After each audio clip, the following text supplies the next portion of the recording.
Pretty good. My name is Meredith, and in case you're in the wrong room, this is a brief history of BL. And I wanted to do this panel because I'm a history major, and I just wanted to clear up some misconceptions or just get clearer on the history if anybody had any questions. This is going to be a fun panel, so if you have any questions or just want to know anything, feel free to raise your hand. There's also going to be trivia, which my wonderful assistant, Luke, here is going to provide. Vaguely phallic-shaped treats. And my friends did the wonderful honor of reminding me before I got up here that since I have the mic, I can say whatever I want, and that's a power that, well, I don't want to abuse, but probably will end up abusing. So let's get started. First, we're going to go into the history of BL versus Yaoi, because this is something that I hear so often, and not trying to be mean, but if you come and, if you honestly don't know, it's fine, but if you come up to me and you're like, hey, read this really good Yaoi manga, 10 out of 11 chances I'm going to clap you. So, BL, Boys Love, BL is obviously the abbreviation for Boys Love, is a Japanese genre of fictional media focusing on the romantic or sexual tensions between male characters, sexual relationships, sorry. Most BL is created by females for a female audience, and BL can also include any canonical or non-fan created male or male works, such as manga, light novels, or anime. This is different from yaoi, which is a term that was coined in the 1970s. It's a slang term, and it's yamanashi, ochinashi, iminashi, which literally means no peak, no fall, no meaning. It's not only an innuendo, meaning, obviously hit that climax, but it also means the climax of a story. And yaoi has fallen out of fashion as a term because it originally denotes non-canon fan-made works, like doujinshi. It does not include BL manga. Since doujinshi covers a wide variety of genres now, instead of just where yaoi originally was just meant to denote porn without plot, which we all love, most artists simply use the term doujinshi rather than yaoi doujinshi. So, just to clear it up, BL, manga, anime, light novels, while yaoi is doujinshi and usually denotes fan-made works, such as webcomics, which I have recently been really about. So we're going to go into some terms. A lot of you already know these, but some people are probably new to 18 plus panels. So we have doujinshi, which covers self-published works often created by fan artists, although more and more regular authors are creating doujinshi to publish outside of the industry. So if a woman in Japan wants to publish a pornographic story that doesn't necessarily fit the story that she's trying to present and her authors won't let her publish it, she can make her own fan-made work of her own product. Doujinshi is often modeled after manga, games, and anime, and is distributed through conventions like the largest one in Japan, Comiket, online or in small shops, or here at Animazement, which I'm sure many of you browsed through the boxes today and found some interesting things. Fujoshi, a reclaimed term for a female BL fan, and this term literally means rotten woman, and so many women now, if they use a term to say like, oh, I'm a fujoshi, like it's really more of like a power thing than anything else, because they're saying like, so I like sexual media, that's not a big deal. The same thing applies to men, fundashi, so a male BL fan, literally rotten boy. And then we have the submissive roles in works. Uke, neko, catcher, etc. There's many, many terms that you can use, and the same applies for the dominant roles in works, such as seme, tachi, pitcher, etc.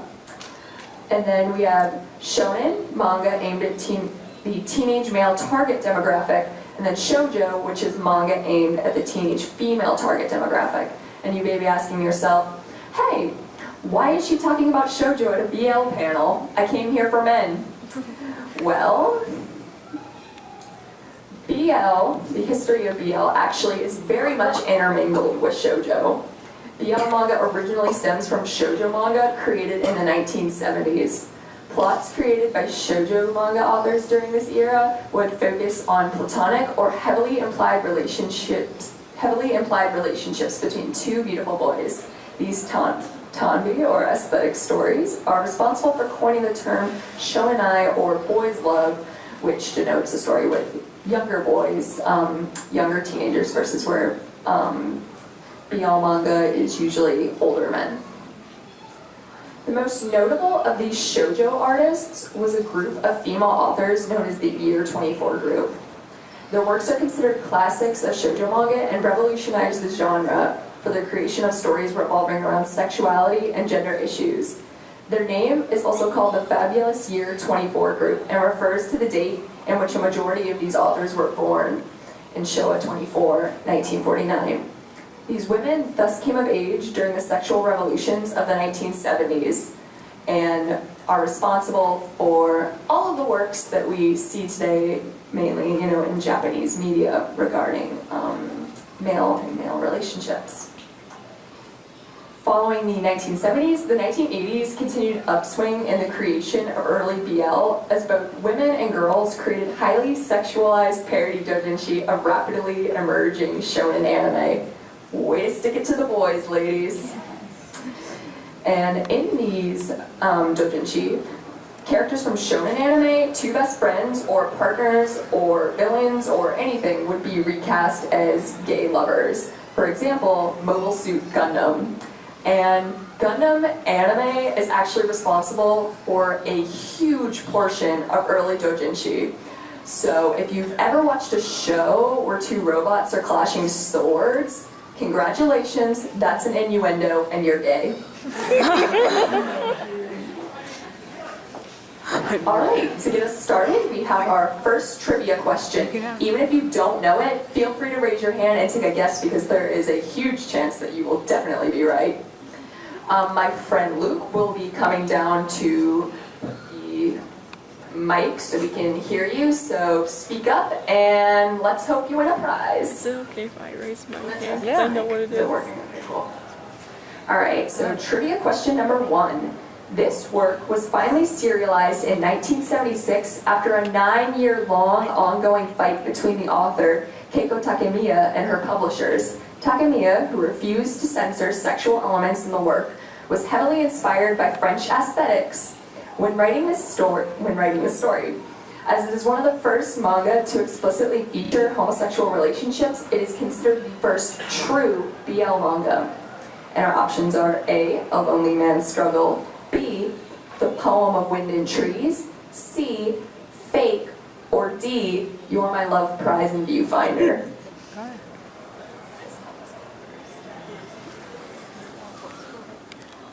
The Poem of the Wind and Trees. You are correct. Yeah, what color do you want?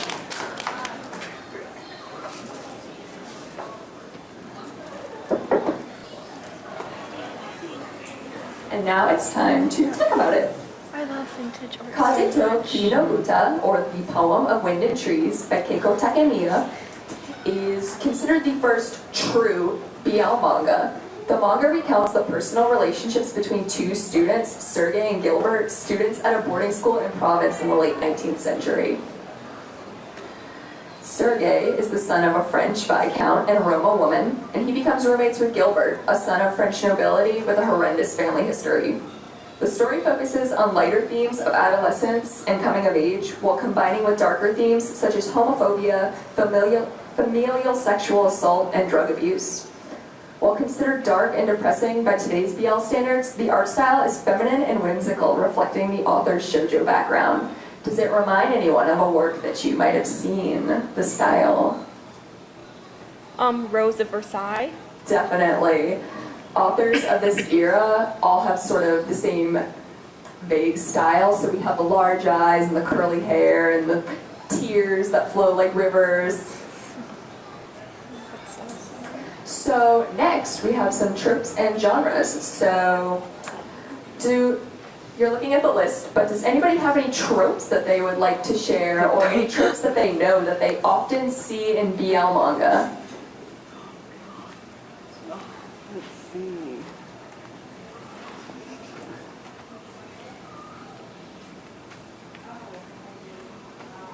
One of the tropes I notice a lot is not only age gaps like such, but like the younger Uke looks like a literal child. So.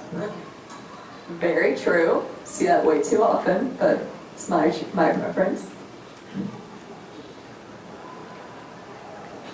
Anyone else? Anybody else? Yeah.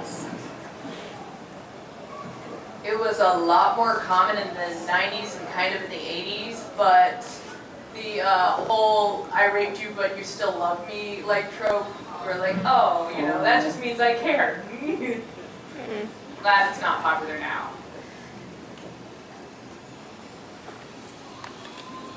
The stoic, dominant character, and then the more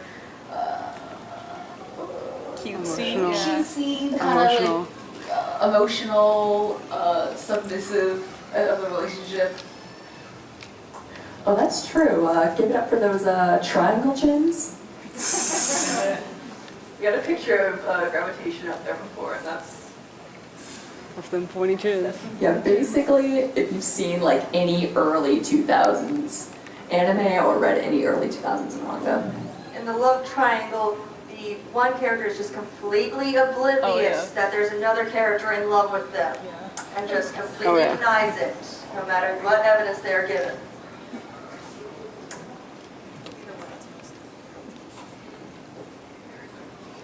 One character is using, like, not using the other character, but one is like, you live with them, and they like kind of own you, or they're the boss, and you're the little peasant worker. We call that "You're my dog."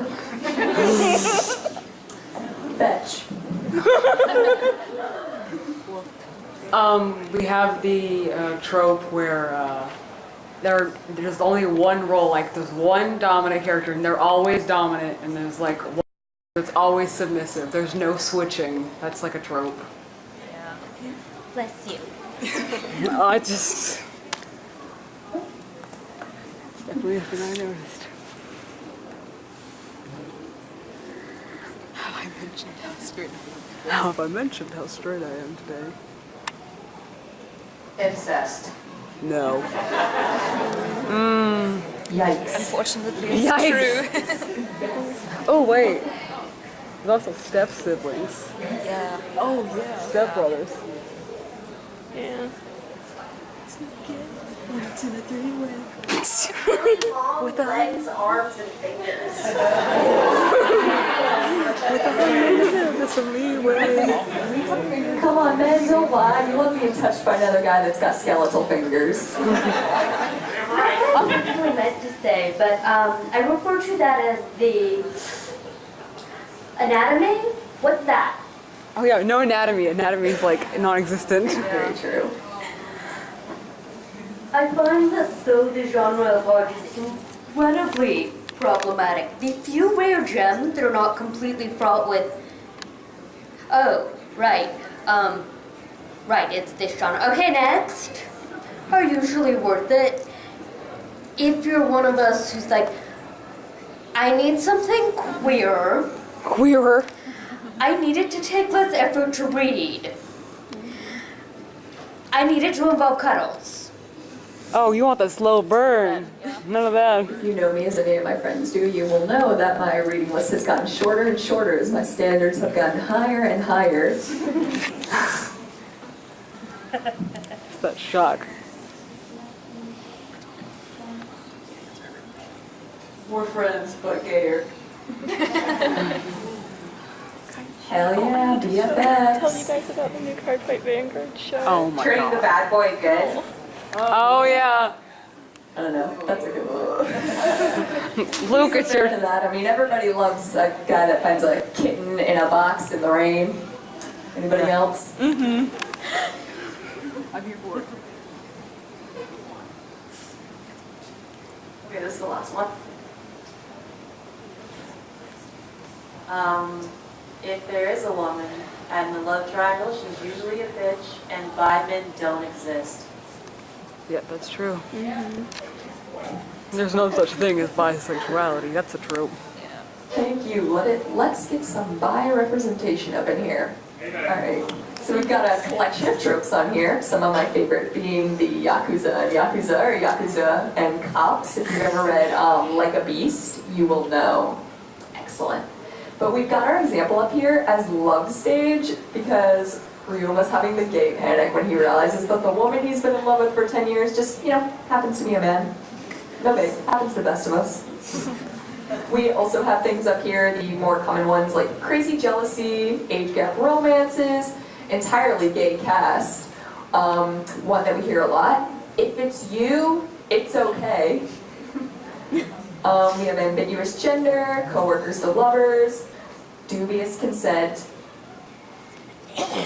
love triangles, and the one guy that has to mention how straight he is today. Which I'm sure we all have a friend like. All right, trivia number 2. Yeah, thank you. As of December 2017, this manga has been compiled into 22 volumes, with the first volume being released in 2003. Known for its sometimes campy couples, horrendous hands, and utilization of the everyone is gay plot device, this manga was the first BL to enter the New York Times bestseller list.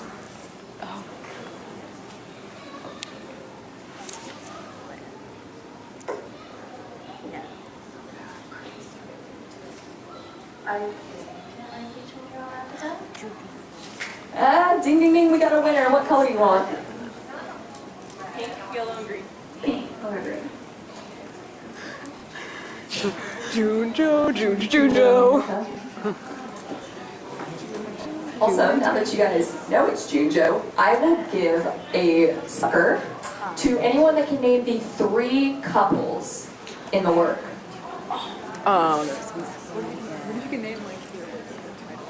There's Milwaukee and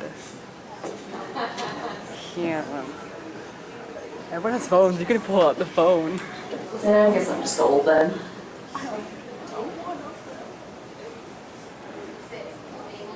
Yeah.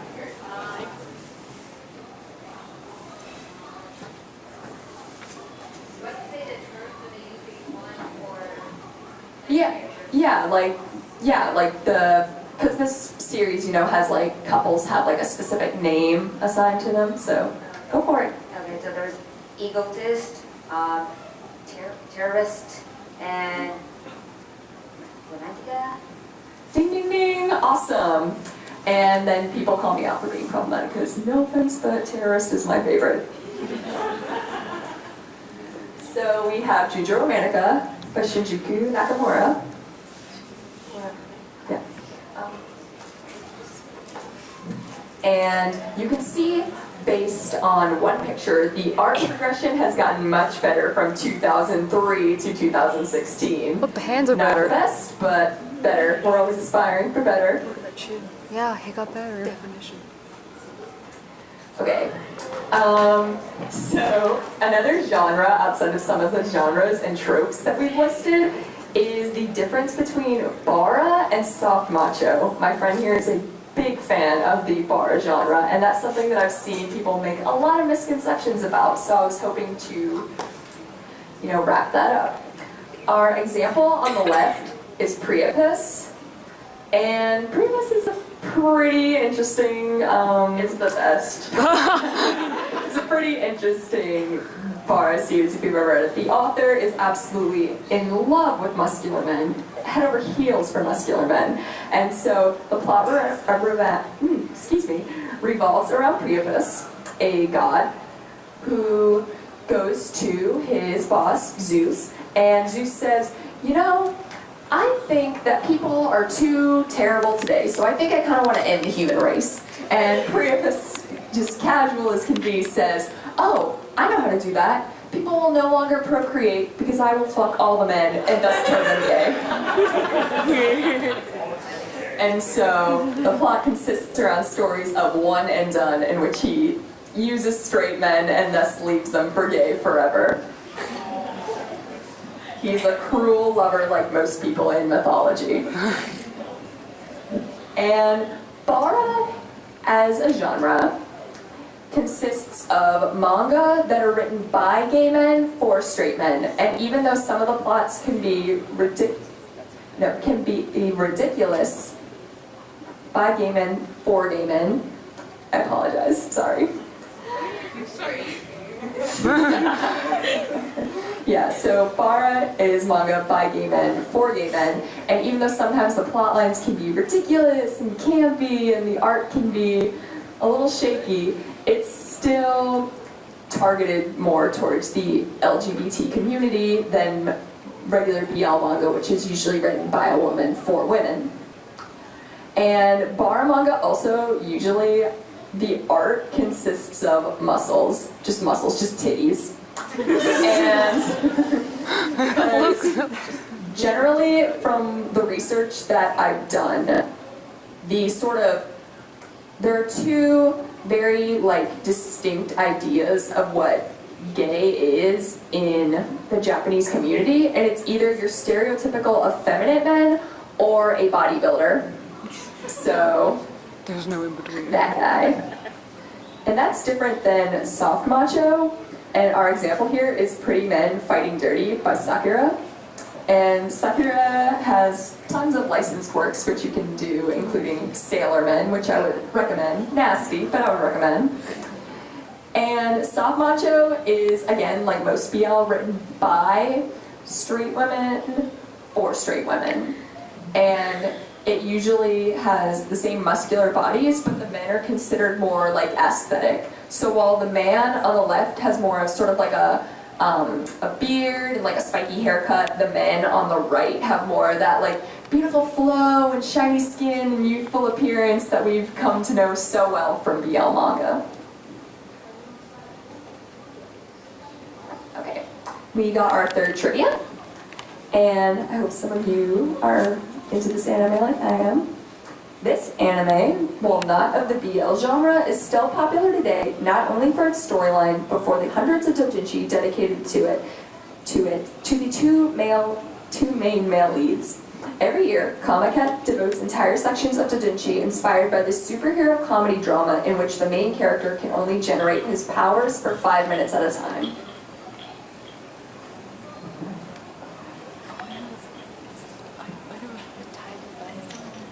Is it Tiger and Money? Yes, it is! Yeah. You have the choice between green and yellow.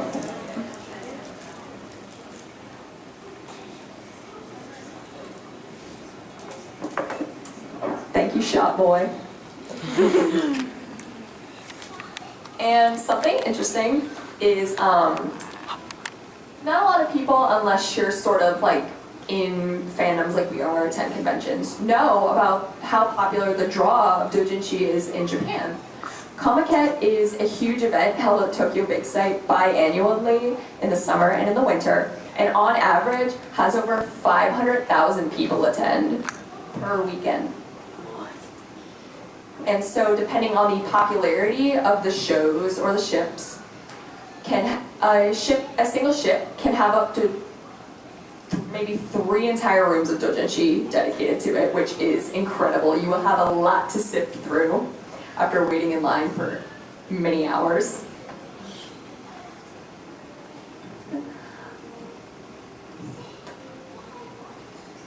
So yeah, we have Tiger and Bunny right here, and a little example of some of the doujinshi on the right. If you wander down into the dealer's room at Animazement, I'm not sure about this year, but in years past, I have amused myself for many a good time just flipping through the booklets, and I'm sure many of you can agree. Not for this particular show, but for others. And doujinshi is just really interesting because you can ship literally anything. We were disgusted and horrified today when a man decided to hold up Beauty and the Beast doujinshi for the clock and the candlestick, and there was also one for Teenage Mutant Ninja Turtles, which is worse as you think about it, because they're not only turtles, but they're also brothers, so... Underage. And underage. So doujinshi is just really fun because it can apply to everything. Your favorite anime, your favorite manga, or even Western considered style movies like Marvel doujinshi or DC doujinshi, and it's just a really fun time. Okay, we got BL.